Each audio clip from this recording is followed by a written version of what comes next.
ओम शांति।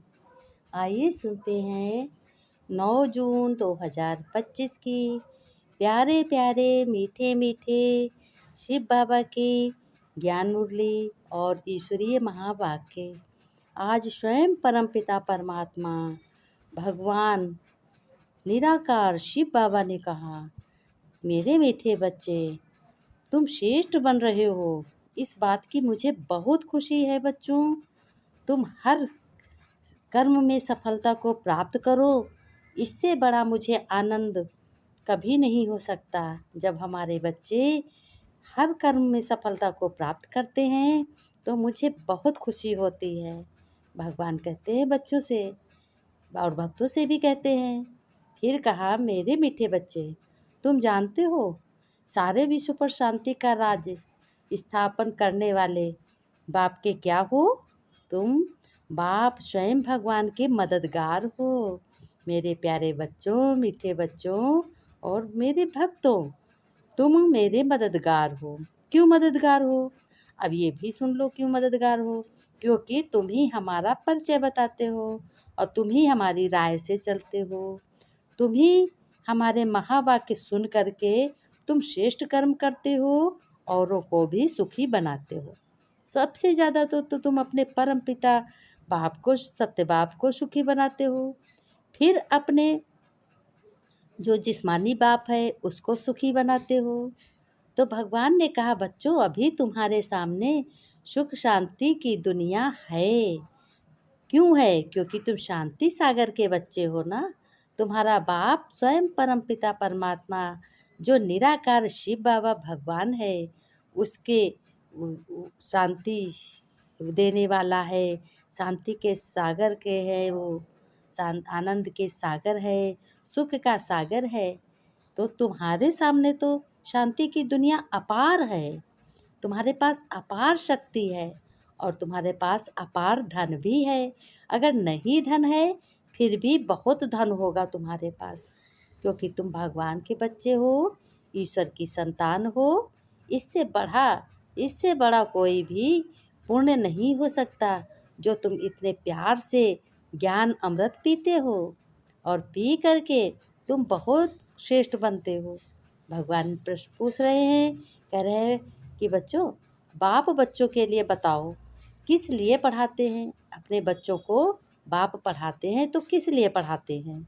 और फिर ये भी कहा, पढ़ाई का सार भी क्या है बच्चों। तो भगवान स्वयं बताते हैं कि बच्चों ध्यान से सुनो, हर एक पॉइंट बहुत कीमती है, हर एक वाक्य बहुत कीमती है। ध्यान से सुनो।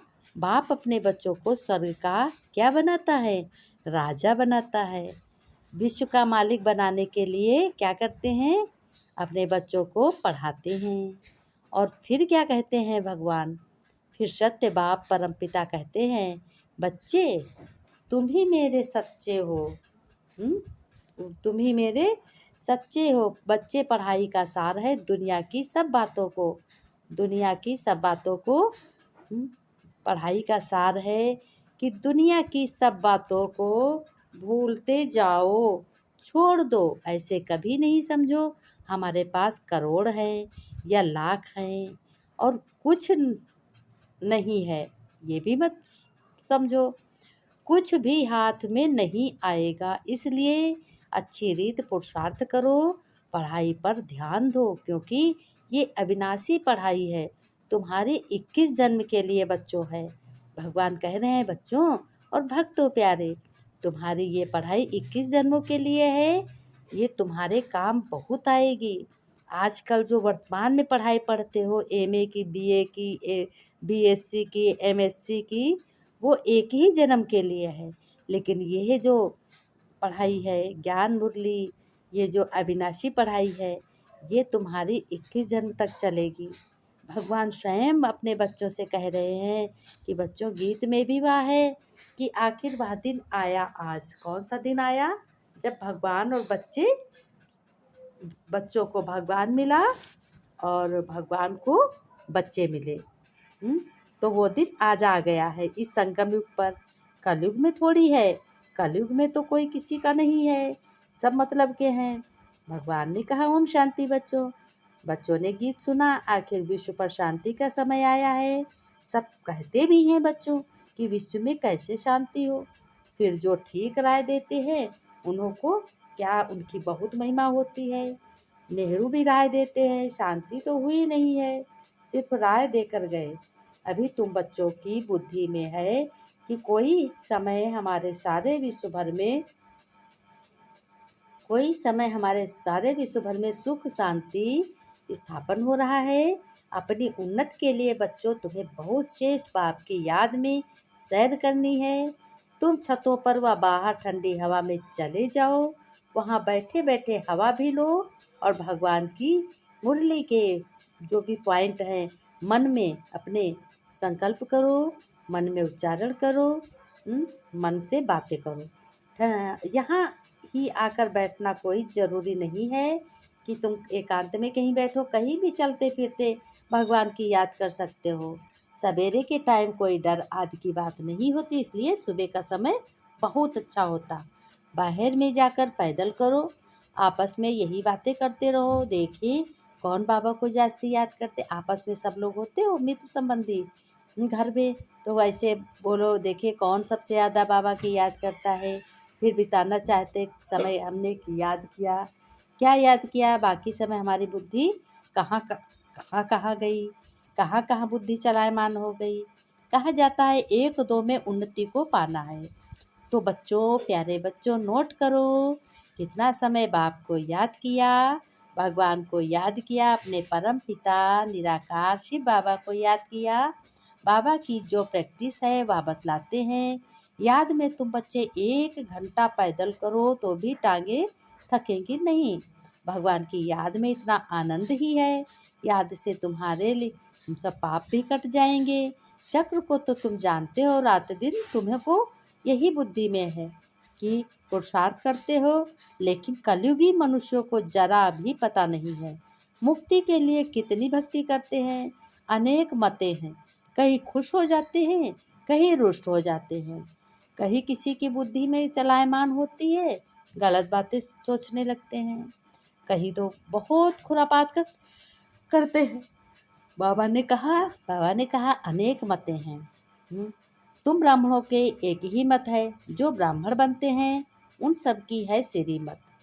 तुम बाप की सिरी मत से देवता बनते हो, और वो लोग रावण बुद्धि से क्या बनते हैं, खुरापाती बनते हैं, भ्रष्टाचारी बनते हैं। देवताओं की कोई श्रीमत नहीं है बच्चों। अब श्रीमत अभी हो तुम ब्राह्मण को मिलती है, तुम्ही बच्चों को मिलती है, क्योंकि तुम भगवान के बच्चे हो। तुम्हारा भगवान साथी है और सदगुरु है, माता पिता है, भाई भी है और टीचर भी है जो ज्ञान मुरली पढ़ाता है ना। भगवान है ही निराकार। भगवान कौन हो सकता है, जो निराकार है, जो तुमको राजयोग सिखलाते। राजयोग माने हम कर्म करते करते अपने पिता की याद यानी परम पिता शिव बाबा की याद करते हैं, तो वही राजयोग कहा जाता, जिससे तुम बच्चे अपना राज्य भाग ले ऊंच पद के मालिक बनते हो। और भक्ति मार्ग के वेद शास्त्र आदि बहुत ढेर के ढेर है, परंतु काम की सिर्फ गीता है। भगवान आकर तुम बच्चों को प्यार से गले लगाते हैं और वरदान देते हैं, कहते हैं राजयोग भी सिखलाते हैं, उनको ही गीता कहा जाता है। लेकिन तुम बच्चे अभी पढ़ते हो जिससे स्वर्ग का राज पाते हो, जिसने पढ़ा उसने लिया। ड्रामा में पार्ट है ना। ज्ञान सुनाने वाला ज्ञान का सागर एक ही बाप है, भगवान निराकार शिव बाबा। ड्रामा प्लान अनुसार कलयुग के अंत सतयुग के आदि संगम पर ही आते हैं भगवान। कोई भी बात में मूंझो नहीं यानी परेशान मत हो। भगवान ने कहा मैं बैठा हूँ, तुम्हें बच्चे क्या चिंता करने की बात। कोई भी पढ़ा न सके, ये दादा भी आगे कोई से पढ़ा हुआ होता तो और भी बहुत होता। ब्रह्मा के लिए कहा, उनसे पढ़े हुए तो बाप तो कहते हैं गुरुओं की आदि का उद्धार करने मैं आता हूँ। भगवान गुरु का भी उद्धार करने आते हैं। भगवान ने कहा तुम बच्चों की एम ऑब्जेक्ट है ये कि नर से नारायण बनने की सत्य कथा है, इनकी फिर कैसे पता चलेगा। हाँ, बाबा ने कहा जिनसे तुम भक्ति होगी और तुम ही बच्चे श्रेष्ठ कर्म करते हो। ज्ञान बाकी तो दीदार कोई काम का नहीं। भगवान को पहचान लिया तो फिर बहुत कुछ पा लिया। भगवान तुम्हारा हो गया, तुम भगवान के हो गए। पढ़ना शुरू करो तो तुम भी यह बन जाएंगे। पॉइंट मिलती है जो कोई को भी समझा सकते हो।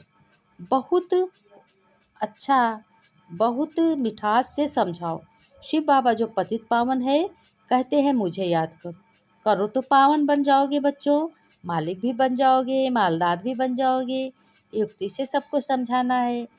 तुम चाहते हो ना गॉड फादर लिबरेट कर स्वीट होम वापस ले जाएंगे। अच्छा, अब तुम्हारे ऊपर जो कट जंग चढ़ी हुई है, उसके लिए बाप कहते हैं मुझे याद करो। तुम्हें श्रेष्ठ बनना है, श्रेष्ठ कर्म करो। और अपने माता पिता को याद करने से बच्चों को मजबूती बनी होती। बच्चों की नींव मजबूत भगवान और से होती है। जब जिसके माता पिता स्वयं बच्चों का होते संभालने वाले, उससे भाग्यशाली कोई नहीं होता। भगवान ने कहा मीठे मीठे सिक्के लदे बच्चों प्रति माता पिता बाप दादा का याद प्यार, गुड मॉर्निंग। रूहानी बाप की रूहानी बच्चों को नमस्ते। बच्चों ने नमस्ते की, हम रूहानी बच्चों की रूहानी बाप दादा को याद प्यार नमस्ते नमस्ते, गुड मॉर्निंग बाबा, शुक्रिया बाबा। बच्चों ने बड़े प्यार से नमस्ते की, बाबा ने भी की। बाबा ने धारणा में कहा सवेरे सवेरे उठ पैदल करते बाप को याद करो। आपस में यही मीठी रूह रिहान करो कि देखे कौन कितना समय बाबा को याद करता है।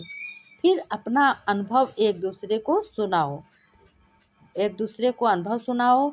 मुरली ये ज्ञान मुरली कभी मिस नहीं करनी है। वरदान में बाबा ने कहा सर्व गुण देखते हुए अपने में बाप के गुणों को धारण करने वाले तुम ही बच्चे गुण मूर्त भव। विस्तार में बाबा ने कहा संगम युग पर जो बच्चे गुणों की माला में आते हैं, इसलिए होली हंस बन सर्व के गुणों को देखो और एक बाप के गुणों को स्वयं धारण करो। वह गुणमाला सभी गले में पड़ी हुई हो तुम बच्चों के। जो माला पड़ती है गुणमाला को सिमरण करने से स्वयं भी गुणमूर्त बन जाते हो बच्चों। इसी यादगार में देवताओं और शक्तियों के गले में माला दिखाते हैं। तुम भगवान के बच्चे हो, भगवान ही तुम्हें सब कुछ देते हैं। ऐसे बोलो बाबा का जो कुछ है मेरा, मेरा तो कुछ है नहीं, मेरा बाबा है। जो कुछ है सब भगवान ने दिया हुआ है, भगवान को शुक्रिया करो। ब्रह्मा दादा ने कहा स्लोगन में कहा अपने साक्षीपन की स्थिति ही यथार्थ निर्णय का तख्त है। अव्यक्त सारे में कहा तुम बच्चे आत्मिक रहने में अंतर्मुखी रहते हो, उनमें तुम्हें याद की समर्थि भी आती है और आत्मा रूपी नेत्र पावरफुल बनता जाता है। फिर भगवान ने कहा बच्चों जिससे यदि कोई भी विघ्न आने वाला होगा तो यह महसूसता आएगी कि बच्चों आज कोई पेपर होने वाला है और जितना पहले से मालूम पड़ता जाएगा तो तुम बच्चे क्या बनते जाओगे। होशियार होने के कारण सफलता पा लोगे, होशियार होते चले जाओगे।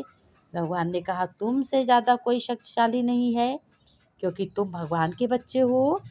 तुम्हें नाज है, तुम बड़े भाग्यशाली बच्चे हो, तुम किस्मतदार बच्चे हो। कभी भी अपनी किस्मत को ठोकना नहीं है, अपने को स्वयं भरपूर समझना है कि हम भगवान के बच्चे बने हैं। भगवान के बच्चे तो कभी भी कहते हैं असमर्थ नहीं होते, भरपूर होते हैं। उनके पास सब कुछ होता है, झोली खजानों से भरी होती है। काम उनका कभी रुकता नहीं है, चलता रहता है। भगवान कहते हैं जब तुमको बच्चों किसी बात की ज़रूरत होती है मुझे प्यार से याद करो, मैं आऊँगा। तुम क्यों चिंता करते हो? जब तुम बच्चे परेशान होते हो तब मुझे बहुत चिंता होती है। ये किसने कहा? भगवान स्वयं अपने बच्चों से कहते हैं और कहते हैं तुम अपने को अकेला मत समझो, मैं तुम्हारे साथ हूँ, तुम्हें चिंता करने की कोई भी बात नहीं है। तुम खुश रहो, मुस्कुराते रहो और यूं ही ऐसे ही ज्ञान मुरली ज्ञानामृत पीते रहो और अविनाशी पढ़ाई पढ़ते रहो। भगवान कहते हैं देखो कहा भी जाता है देर है अंधेर नहीं है, देर बस इतनी ही है कि तुम जब पूरा पूरा श्रेष्ठ बन जाओगे तब चकाचक तुम्हारी किस्मत बदल जाएगी। भगवान ने कहा, मेरे बच्चे, प्यारे बच्चों, तुम्हें घर गृहस्थ में किसी को दुखी नहीं करना है, बड़े प्यार से रहना है। घर को अपना बागवान भगवान को बनाओ। घर एक बाग है और बागवान उसका कौन है? भगवान। ऐसे समझो भगवान हमारा साथी है, पिता है और मित्र है, सद्गुरु है, टीचर है, भाई भी है। जिस संबंध में याद करोगे भगवान आएगा। भगवान ने कहा, मैंने वादा किया आऊँगा। बस खुश रहो, मुस्कुराते रहो, खजाना खुशी का लुटाते